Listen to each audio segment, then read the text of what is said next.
Good afternoon, guys. I just wanted to go through a couple of bits in the Sunday mail.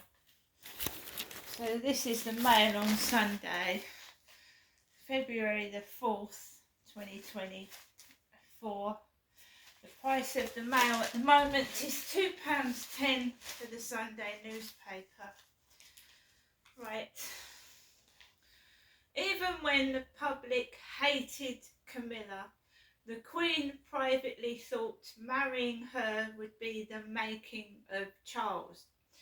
And anyway, she'd always believed Diana should have gone for Andrew instead. Now the Queen has passed away, some people are just saying the Queen said this and the Queen said that, because the Queen can't actually speak for herself now because she's dead, basically. So, in yesterday's mail, this lady, Ingrid Seward, revealed how Prince Philip dubbed Meghan Dow, D-O-W, because she reminded him so much of the Duchess of Windsor, and laid bare the fractious relationship between William and Harry. Today, in the second extract from her revelatory new book, the editor-in-chief of Majesty magazine reveals how Diana tried to call off her wedding to Charles at the 11th hour. Right, so I've seen this lady, Ingrid Seward. That's a very flattering picture of Ingrid Seward, actually. You can't see her close-up face. She's done a lot of interviews on television about the royal family. So she's in the newspaper promoting her book. She's a royal biographer. With just over a month to go until she married the heir to the throne, Lady Diana Spencer was looking forward to dancing with her fiancé. Along with the entire royal family, she'd been invited to a party at Windsor Castle to celebrate Prince Andrew's 21st birthday. And what a party! Elton John was providing the cabaret, and there was a disco complete with dry ice wafting smoke across the dance floor. Incredibly, even the Queen joined in the fun, dancing with Elton John as the speakers belted out Bill Haley's Rock Around the Clock. But not Prince Charles. He spent the entire evening dutifully working the room and making sure he spoke with as many people as possible. Diana was in despair. Her fiancé had been away in America for most of the previous week, yet he clearly had no desire to dance with her. Feeling emotionally drained, she threw herself into dancing frantically with one man after another, and finally just dancing by herself.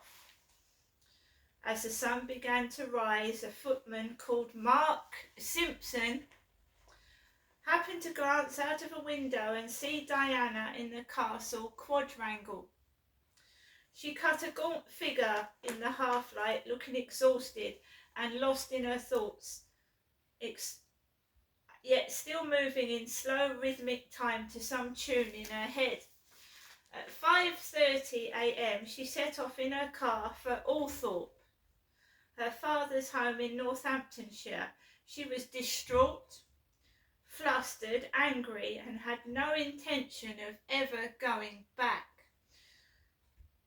As far as Diana was concerned, the royal wedding was off.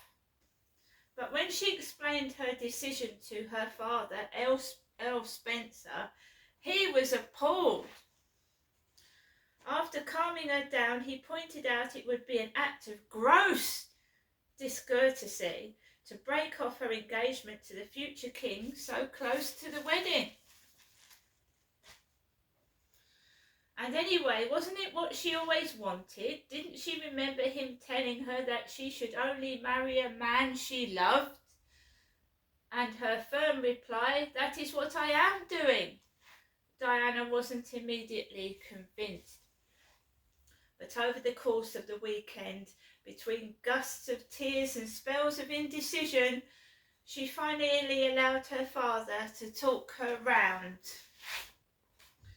She couldn't deny that she still wanted to be the Princess of Wales, and at 19, she was young enough to still believe in happy endings, despite what her instincts had told her on that terrible night.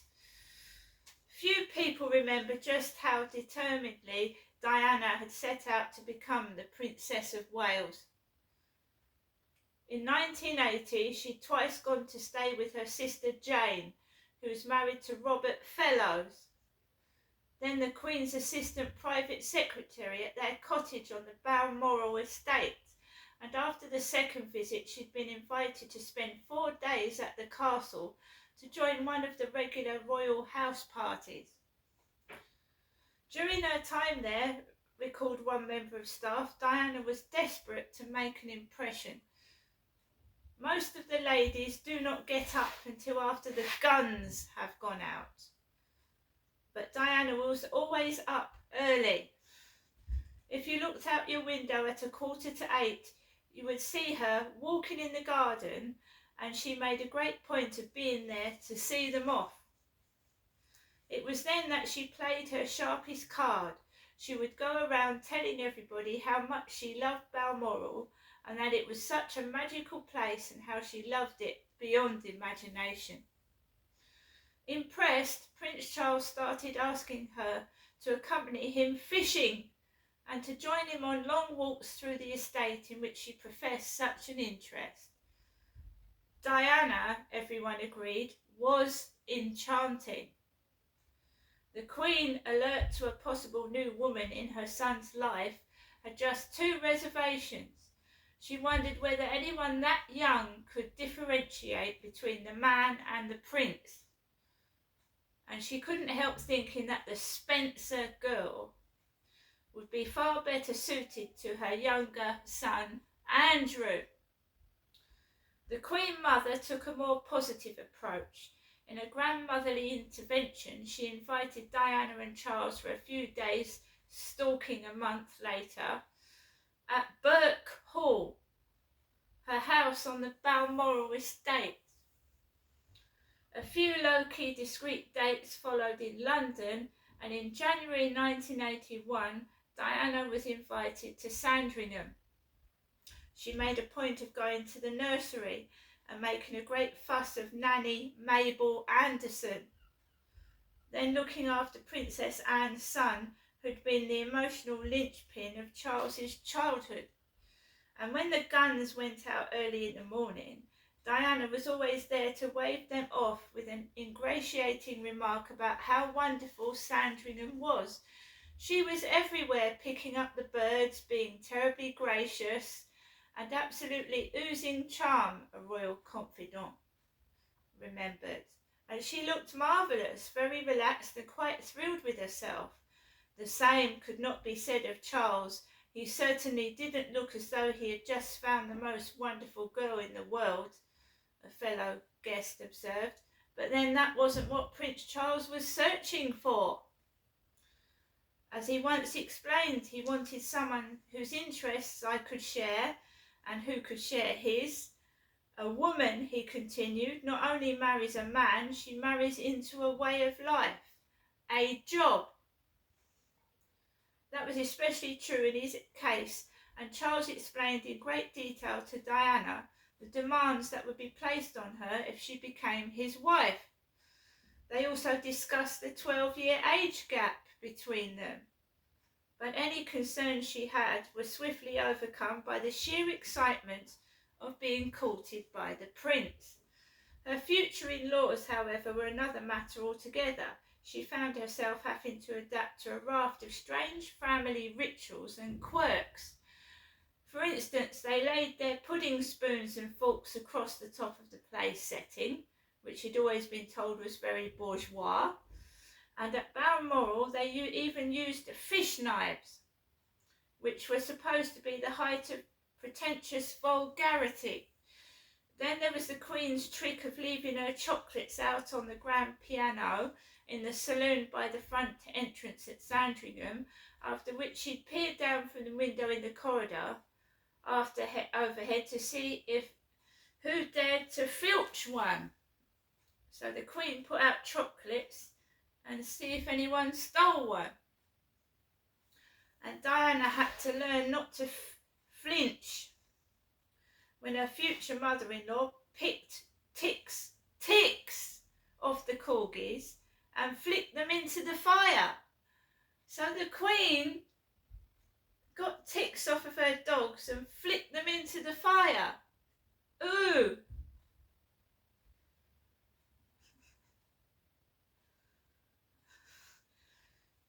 Where they landed in the flames with a satisfying hiss. Diana's campaign to fit in paid off. Charles proposed, and largely for security reasons, she moved into Buckingham Palace a few months before the wedding. And that's when the real problems began. During this period, Prince Edward's footman, Mark Simpson, became particularly close to Diana. Due to his youth and sensitivity, the consensus was that he'd be the right person to help her through her early days at the palace. At the time, Prince Charles wasn't making any great romantic advances towards her, and I suppose the rejection was getting more acute, and she was becoming more and more unhappy, he said. I wasn't the right person to deal with it because I didn't understand. It didn't seem strange to me that Prince Charles was out most of the time and not spending every night having dinner with her. I understood that the royal family had a huge schedule that made family life almost impossible unless they were at Balmoral or Sandringham. On more than one occasion, Simpson's friendship with Diana raised aristocratic eyebrows. The first time when the prince returned from America and was driven straight to Windsor Castle, as if it was Royal Ascot Week. Simpson recalled Lady Diana ran down to the private entrance to greet him as he got out of the car, and he gave her a peck on the cheek and walked straight inside. I was walking down the corridor past the shelter rooms where Diana was staying, and she called me into her sitting room. I went in and she broke down in floods of tears and just sobbed and sobbed for at least half an hour. Simpson felt the princess needed a hug. I felt so sorry for her, and then Lady Susan Hussey, the Queen's lady-in-waiting, came in while I had my arms around her.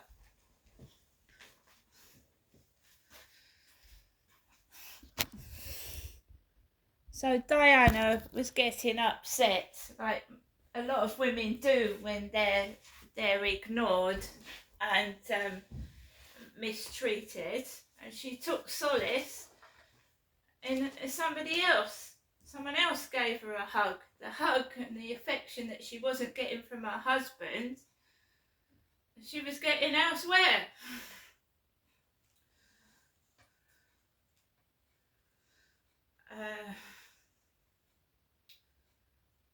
That was a big mistake for me. Anyway, she didn't think the future Princess of Wales should have her arms around a footman. She came in and went straight out. I was mortified. After the engagement, Diana wasn't at the palace very much, and it wasn't until May, June and July of 1981 that I started seeing her every day, and we had these great long chats. She told me she hated the engagement photos and she thought she looked fat, which was when her bulimia started. We talked about everything. She said how unfeeling the family was, how they had no emotion, and Prince Charles wasn't paying her any attention. And there was a great long list of people she hated and loathed. She hated Lady Susan Hussey, and she hated Princess Anne. She told me her mother was a ruthless woman and a self-promoter, but I knew it was just a phase, as she would go shopping with her mother the following morning, and her mother helped her a lot. She even claimed the Queen wasn't paying her any attention. But to be fair, Buckingham Palace is a workplace. It's not somewhere where the Queen has got endless hours to spare having cosy chats with Lady Diana over lunch. I tried to explain to her as much as I could about the royal family. I said they are not terrible people, but they are very busy. And they don't get involved in situations as they don't have time for them.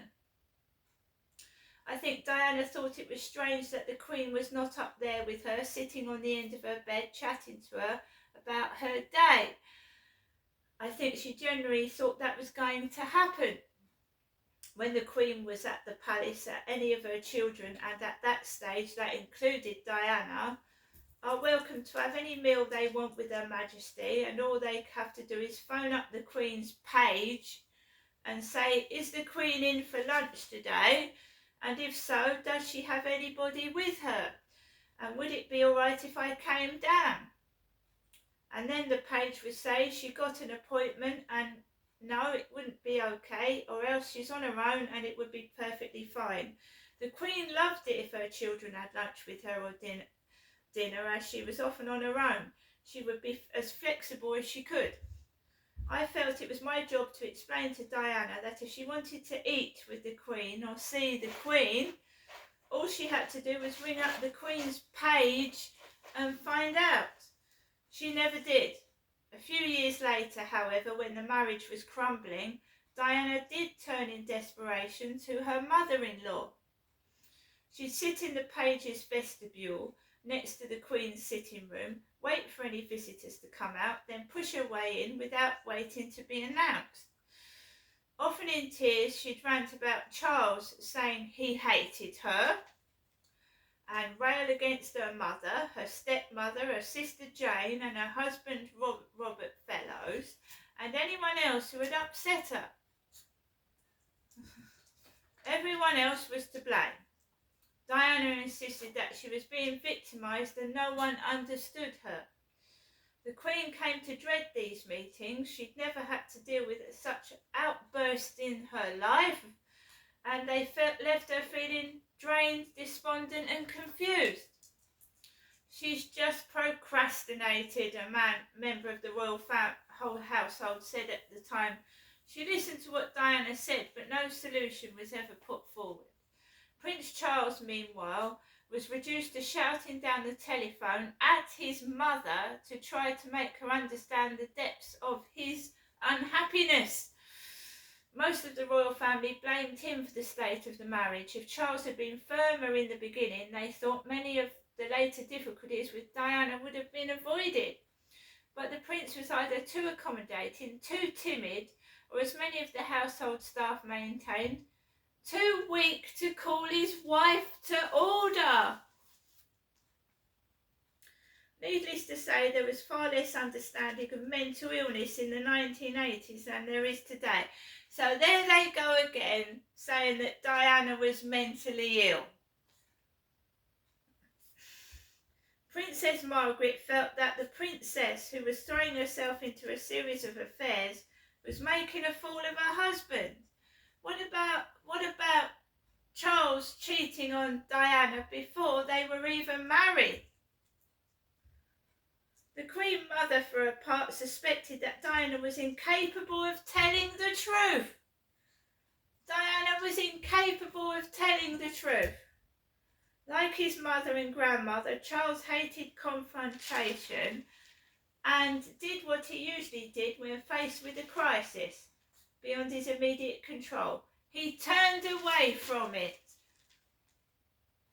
When things got too much, he drove to Wiltshire for a few hours with his lover, Camilla Parker Bowles, who herself suffered from her husband's infidelities.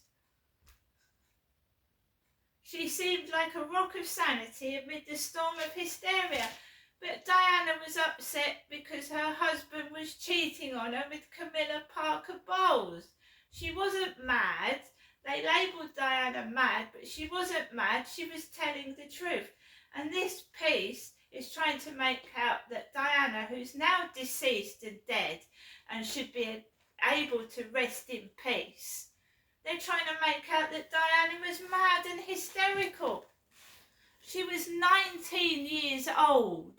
She hadn't had a proper relationship, and she didn't know how to deal with Charles's infidelity. That's a typical royal biographer, isn't it? Typical royal biographer. Anti-Diana. "I am so proud of you," she'd tell him, and when he protested that he wasn't worthy of her support, she would reply, "As usual, you're underestimating yourself." It was a kind of flattery and affection he had craved all his life, coupled with a loving intimacy he had never enjoyed with Diana. He didn't love Diana from the beginning. He was with Camilla Parker Bowles. All the staff were hiding it, and they all knew, and Diana found out for herself. And everyone said to Diana, "You're mental, it's in your head," and she wasn't. Oh, this is it. The princess slammed doors, kicked walls. Can anyone imagine Princess Diana kicking walls? So Princess Diana slammed doors, kicked walls, and burst into tears, her frustration and anger so out of control that they were, according to the Highgrove household, frightening. The inevitable denouement of the marriage, propelled by the BBC interview Diana gave to Panorama, came as a relief. Then in 1997, the year after the couple divorced, her untimely death provoked a wave of animosity towards Prince Charles and his lover. With time, he hoped Camilla would be accepted as his wife, but the prospect frightened her. For a few years after Diana's death, the Queen had been wary of appearing at any event